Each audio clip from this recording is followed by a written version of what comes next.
प्रदीप गिल जी नमस्कार। न्यूज़ 7 जी में आपका स्वागत है सर।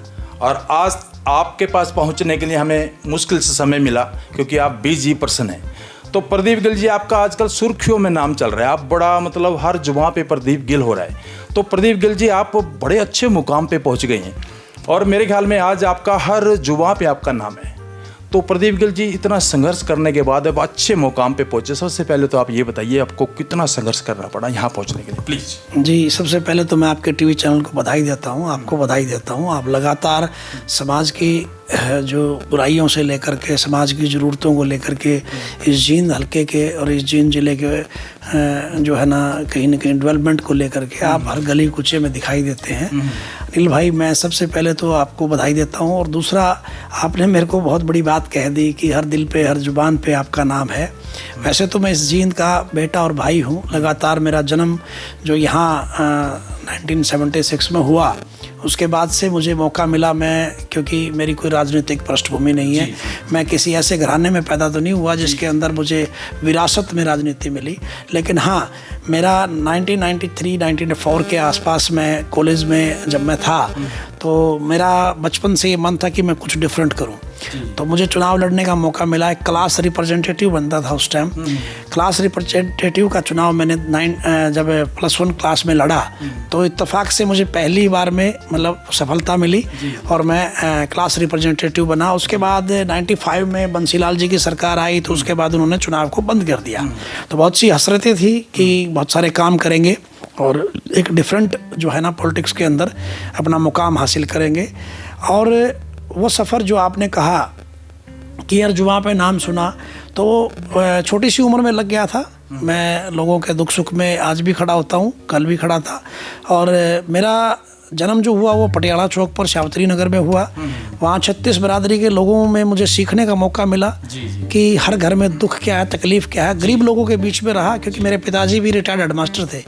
मुझे कोई राजनीति विरासत में नहीं मिली। बहुत छोटा सा किसान परिवार में जन्म हुआ। पिताजी ने पढ़ करके एक नौकरी हासिल की। उसके बाद हम 5 बहन भाई हैं। हमें पढ़ाया लिखाया और इस काबिल बनाया।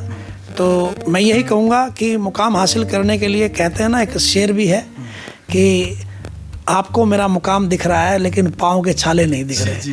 तो इस पाँव के छाले क्यों कहूँगा, क्योंकि राजनीति बहुत बड़ा समंदर है और हमारे जैसे स्ट्रगलर लोगों के लिए तो ये बहुत बड़ा एक संघर्ष है।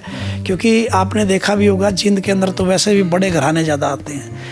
विधायक पुत्रों का बोलबाला है, मंत्रियों का बोलबाला है। ये राजनीति का गढ़ माना जाता है, राजनीति की राजधानी माना जाता है। लेकिन इसके लिए इन्होंने किया क्या है वो हम आगे चर्चा करेंगे। लेकिन मैं तो यही बताऊंगा कि एक आम घर में पैदा होने के बाद मैं 2010 में मुझे मौका मिला, लेडीज़ रिजर्व हुआ। मेरी वाइफ को मैंने चुनाव लड़ाया 15 गांव से, जिला परिषद की सदस्य वो बनी। उसके बाद हम मियाँ बीबी ने दोनों ने मिलकर के खूब काम किया। जितना हमसे हो पड़ता था, जो एक डेजिग्नेशन के मुताबिक होता है, गांव कूचे की सड़कों का, सिस्टम का, या जो भी हमारे से बन पड़ा जितना भी, क्योंकि हम विपक्ष में थे, मैं लोकदल में हुआ करता था उस टाइम।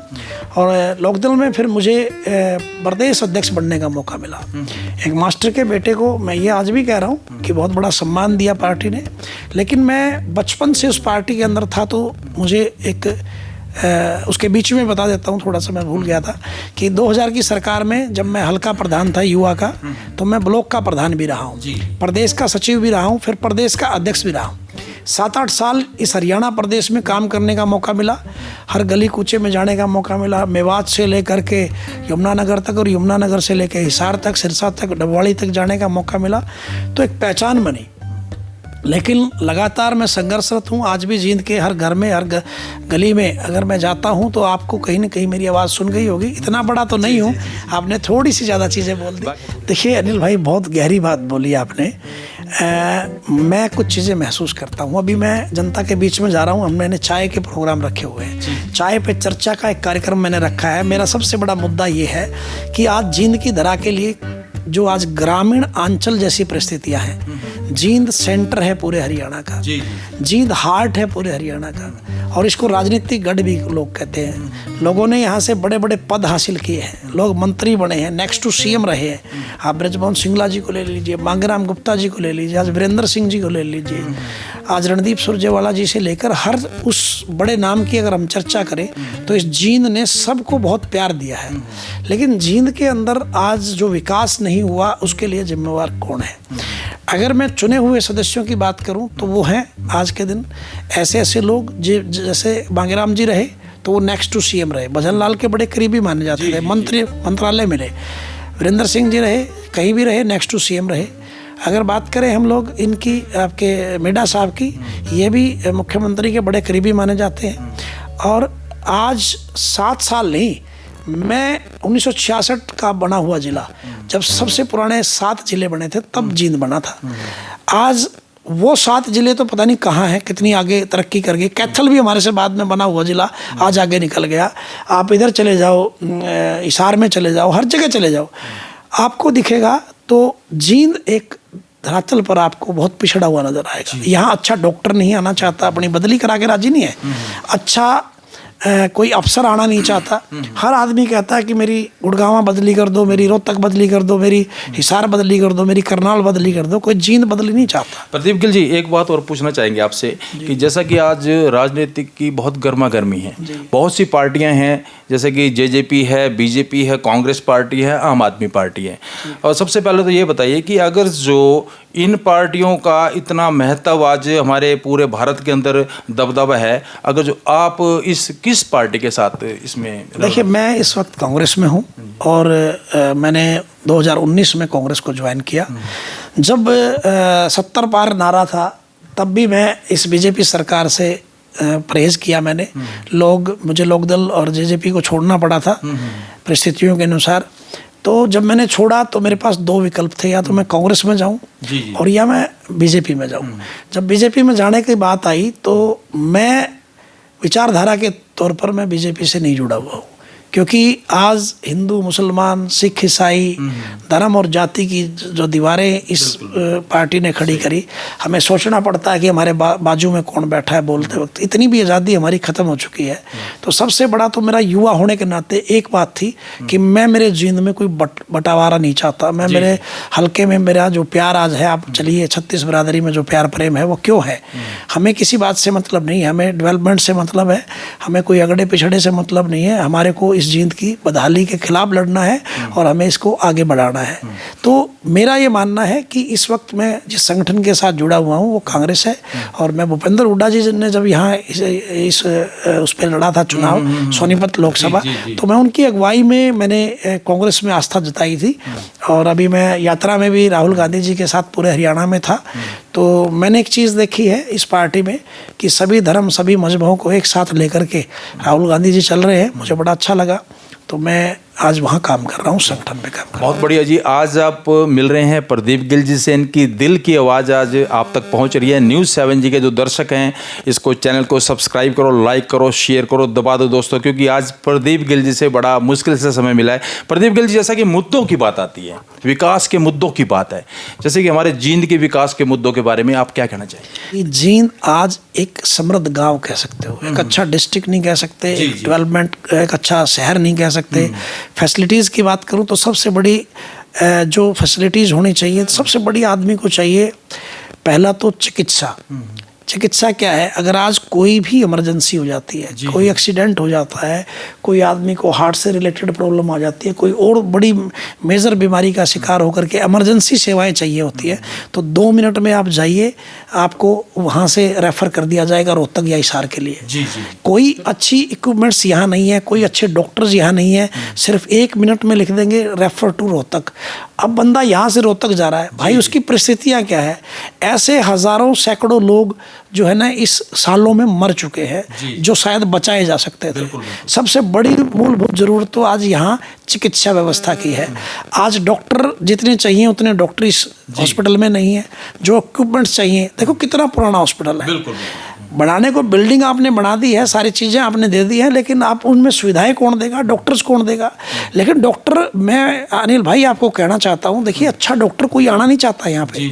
मैं इसलिए नहीं कह रहा कि मैं विपक्ष में हूँ इसलिए बोल रहा हूँ, मैं इसलिए कह रहा हूँ क्योंकि मैं महसूस कर रहा हूँ। मेरी कई बार बड़े बड़े अफसरों से बात होती है, बड़े बड़े डॉक्टर से बात होती है, कहते हैं यार हम क्या करें वहाँ जाके, हमारे बच्चों के लिए अच्छे स्कूल्स नहीं है, अच्छे यूनिवर्सिटीज़ नहीं है, अच्छे जो है ना वहाँ पर हमारे एंजॉय के लिए या घूमने फिरने के लिए अच्छे कोई पीवीआर या सिनेमाज या इस टाइप की चीज़ें नहीं है। यानी जींद को एक देहात के तौर पर इन्होंने लाकर बना के खड़ा कर दिया, लेकिन इसके जिम्मेवार कौन लोग हैं? न्यूज़ 7 जी में हमारे प्रदीप गिल जी बीच में हैं।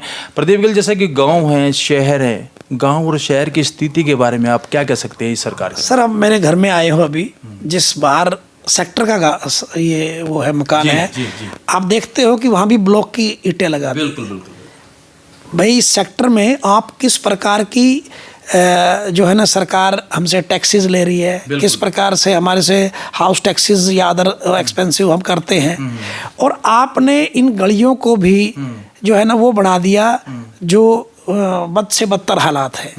और गांव की स्थिति तो इतनी बुरी है मेरे भाई, शहर के हर वार्ड की बात कर लूं पहले, फिर गांव पे चलेंगे। शहर के हर वार्ड में अगर थोड़ी सी बारिश हो जाए, अभी मौसमी बारिश थोड़ी सी हुई है, उसके बाद जल भर गया, बिल्कुल ओवरफ्लो सीवरेज है। अगर आप पटियाला चौक, लोक कोस्ट, चंद्रलोक, हकीकत नगर, 40 क्वार्टर, पटियाला चौक, नेताजी कॉलोनी, जोगिंदर नगर, आप शीतलपुरी, आप इधर वाला जो आपका इलाका है इसमें चले जाओ, नरवाना रोड पे चले जाओ, राजनगर में चले जाओ, पटेल नगर में चले जाओ, सावित्री नगर में चले जाओ, आप देखोगे ब्रदर कि वहाँ पर रहने लायक जीवन नहीं है। मैं वहाँ रहा हूँ, पटियाला चौक पे मेरा मकान था और मेरा जन्म भी वहीं हुआ है। मैंने वहाँ की हालात देखे हैं, पहले भी वही हालात थे, 2000 में भी वही हालात थे, और 1985 में भी वही हालात थे। एक बारिश वहाँ लबालब पानी भर जाता है, गंदा पानी और अच्छा पानी मिक्स होकर के हमें उसमें से निकलना पड़ता है, हमारे बच्चों को निकलना पड़ता है, हमें वही पानी पीने पे मजबूर है हम लोग। लेकिन आज उसके अलावा दूसरे स्टेप पे आ जाओ, बिजली के तार बिल्कुल नंगे, इतनी बुरी तरह से आपको गलियों में नजर आएंगे।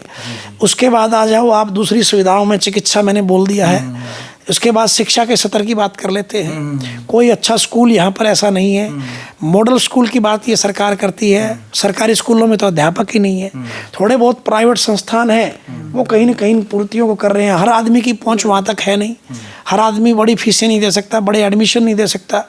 तो ये सिर्फ जुमलों की सरकार है, और इस सरकार ने इस जींद को और पीछे धकेलने का काम किया है।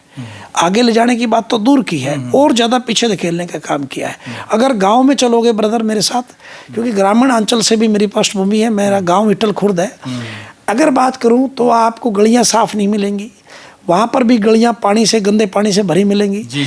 और जो हमारे यहाँ तालाब होते हैं जहाँ पशु जाकर के पानी पीते हैं, नहाते हैं, और जिस पानी को पीते हैं और फिर वो दूध भी देते हैं, गंदा पानी, इतना बुरा पानी, क्योंकि निकासी है नहीं गाँव में।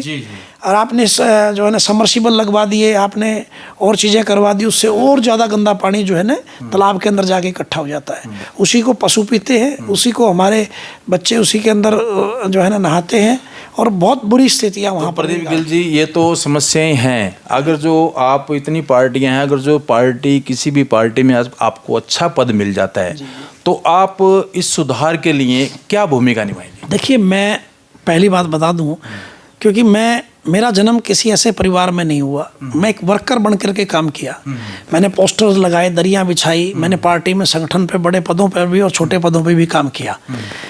और पद तो कोई छोटा या बड़ा नहीं होता, पद तो पद है, जिम्मेवारी निभाने का काम किया। लेकिन बंधु, मैं एक पीड़ा को जरूर जानता हूँ। जैसे मैंने अभी बताया कि मेरा जन्म पटियाला चौक पे हुआ, मुझे लोको कॉलोनी, चंद्रलोक, हकीकत नगर, 40 क्वार्टर, पटियाला चौक, सावित्री नगर, नेताजी कॉलोनी, जोगिंदर नगर, पटेल नगर, और तुम्हारी शीतलपुरी, और तुम्हारी जो है ना ये सारी जो कॉलोनियों का, मैं कौन सी गली की बात बताऊँ कि उसका मुझे नहीं पता है।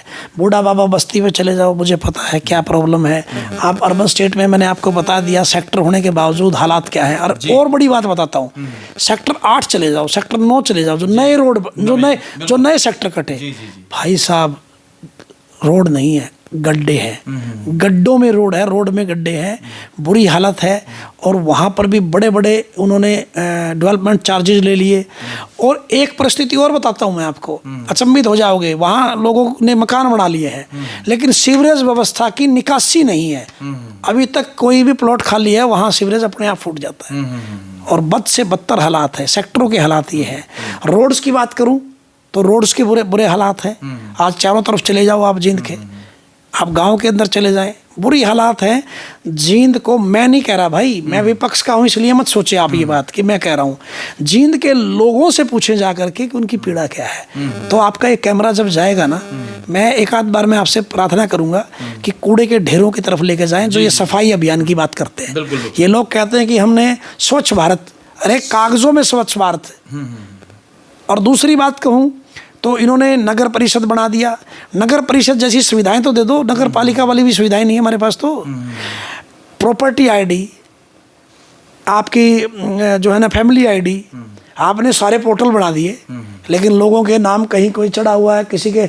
मेरे पास ऐसे ऐसे गरीब लोग आते हैं यहाँ जिनके गुलाबी पीले कार्ड काट दिए सरकार ने, 9-9 हज़ार रुपये उनका बिल दिखा दिया। उनके घर में एक पंखा है और एक बल्ब है, फ्रिज तक है नहीं। उनके 9-9 हज़ार बिल दिखा के बता दिया तुम्हारा तो गुलाबी पीले कार्ड कट गए भाई। ऐसे बुजुर्गों की पेंशन काट दी जो रियल में 60 साल के हैं। उनको कह दिया कि तेरा बेटा कमा रहा है। अरे भाई ये भी तो जान लो उसका बेटा उसको अपने पास रख रहा है कि नहीं रख रहा है। चौधरी देवीलाल जी को हम याद करते हैं इस बात के लिए। चौधरी देवीलाल ने ये सम्मानित बुजुर्गों को पेंशन दी थी। मैं एक बात बताता हूँ, विश्व के अंदर बहुत सारे कंट्रीज में ये पेंशन का प्रावधान है सीनियर सिटीजन का। यही परिस्थितियां इंडिया में की उन्होंने कि भाई मैं बुजुर्गों को सम्मान दूंगा, क्योंकि वो वाकिफ थे। उनको ये पता था कि धरातल पर ये जो बुजुर्ग हैं इनको कई बार इनकी बेटियां आती हैं तो उसे 10 रुपये हम सगन के तौर पे देते हैं, 100 रुपये देते हैं, आज 10 में तो क्या होता है। तो उनके पास कई बार बुजुर्गों का इतना, बच्चे भी ऐसे नालायक निकल जाते हैं कि उनको देते नहीं या उनका सम्मान नहीं करते। रोटी भी मुश्किल से मिलती है उनको। अगर मियाँ बीबी 2 रह रहे थे तो 2000 के हिसाब से 4000 रुपये आ जाते थे। अगर घर का मकान था तो आटा चावल ला करके वो गुजारा कर लेता था। सिर्फ ये कह दिया कि उसका बेटा नौकरी लगा हुआ है, उसका बेटा उसको साथ रखता ही नहीं। आपने ये चीज़ें तो देखी नहीं, सिर्फ फैमिली आईडी में ये चेक कर लिया कि इसका बेटा नौकरी लगा हुआ है। ऐसे सैकड़ों नहीं हज़ारों बुजुर्गों की पेंशन काट दी गुलाबी पीले कार्ड के साथ साथ। एक समय था जब सरकार गरीबों को 100-100 गज के प्लाट देती थी, कांग्रेस ने भी दिया। लेकिन इस सरकार ने एक प्लाट दिया हो तो मैं डिबेट करने के लिए तैयार हूँ। इस प्रकार से जींद के तो इन्होंने बद से बदतर हालात कर दिए और इनके लिए जिम्मेवार वो नेता हैं जिन्होंने इस जींद को सिर्फ और सिर्फ लुभावने वादे किए और जात पात के जहर से, मजहब और धर्म की दीवार से बांटने का काम किया। मैं चांदी की चम्मच लेकर पैदा नहीं हुआ, लेकिन हाँ इतना जुनून मुझ में है कि मैं आपके लिए काम करने के लिए उन नेताओं की दुकान बंद जरूर इस 2024 में करवाऊंगा जो ये कहते हैं कि मैं फलां का पुत्र हूँ, मैं फलां का पुत्र हूँ और मुझे वोट दे दीजिए, या मैं उस घर में जन्म हुआ है। जींद के लोगों से मेरी प्रार्थना और एक संदेश भी है, अगर जिंदगी भर भीड़ बनना चाहते हैं तो लगे रहिए। मैं ये भी नहीं कहता अनिल भाई मेरे जैसा आदमी कोई और मिलेगा भी नहीं आपको मंच पे। मैं ये भी नहीं कहता कि आई एम द बेस्ट, हो सकता है मुझसे बेस्ट नहीं लो, लेकिन मैं इन पुरानी दुकानों को बंद करवा के चैन लूँगा, चैन की सांस लूँगा जब तक मैं इनको घर नहीं बिठा देता। क्योंकि इन्होंने जींद को बद से बदतर किया है, इन्होंने जींद का बेड़ा गर्क किया है। मैं बिले खुले शब्दों में कह रहा हूँ, चाहे कोई भी हो वो, उन लोगों को हम सबक सिखाने का काम करें। नहीं तो भाई इनकी भी उम्र बीत गई, हमारी बीत रही है। क्योंकि आने वाला समय बदलाव चाहता है और रियल में आप फील करते हो इस बात को कि भाई रियल में बदलाव हो जींद में और भीड़ नहीं बनेंगे। मैं ये नहीं कहता कि मेरी भी भीड़ बने जनता जी, नो नो नो नो। नुमाइंदा कौन होता है? नुमाइंदा वो होता है जो आपके घर तक चल करके आए, वो नहीं जो आपको घर पे बुलाए। आप दिन में आओगे मेरे पास तो 100 लोग जरूर आते हैं जी। लेकिन अगर कोई आदमी मुझे कहता है, अनिल मुझे कहता कि भाई साहब आपकी बाइट लेनी है, तो शायद मैं आपके पास आ सकता था। नेता आप चुनते हो अपनी वोट की ताकत से, उसके बाद पछताना ना पड़े। ऐसा व्यक्ति चुनो, मैं नहीं कोई भी, ऐसा व्यक्ति चुनो जो रियल में आपका टाइम पे वकील बने, आपकी वकालत करे, चाहे वो विकास की वकालत है, चाहे आपके रोज़गार की वकालत है, चाहे आपके एजुकेशन की वकालत है, चाहे आपकी चिकित्सा की वकालत है, रोड व्यवस्था से लेकर के हमारी बेटियों के लिए बस व्यवस्था से लेकर के पढ़ाई की व्यवस्था को लेकर के, और हर वर्ग को साथ लेकर चले।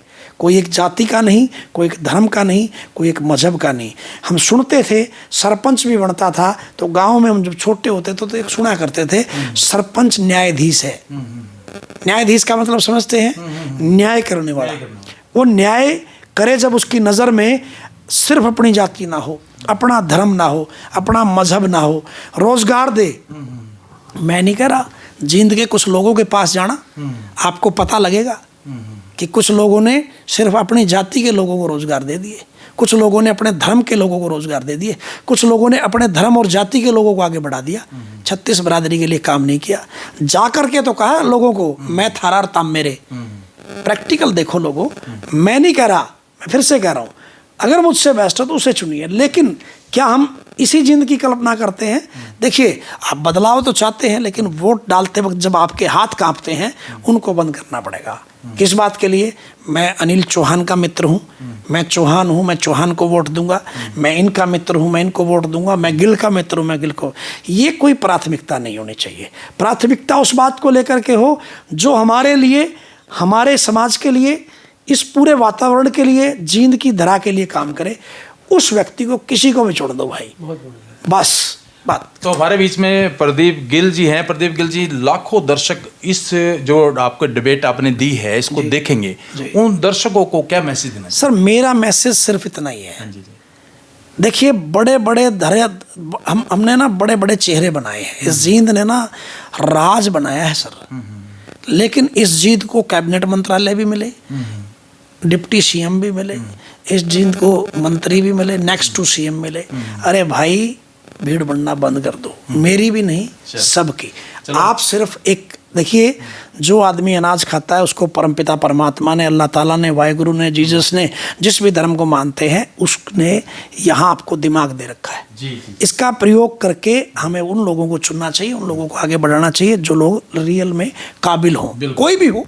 प्रदीप गिल जी हमारे बीच में थे, और आपको फिर कभी न कभी किसी मोड़ पे हम एक बारी फिर इनसे मुलाकात कराएंगे सर। बने रहिए न्यूज़ 7 जी के अंदर सर। धन्यवाद। धन्यवाद। जय हिंद, जय भारत।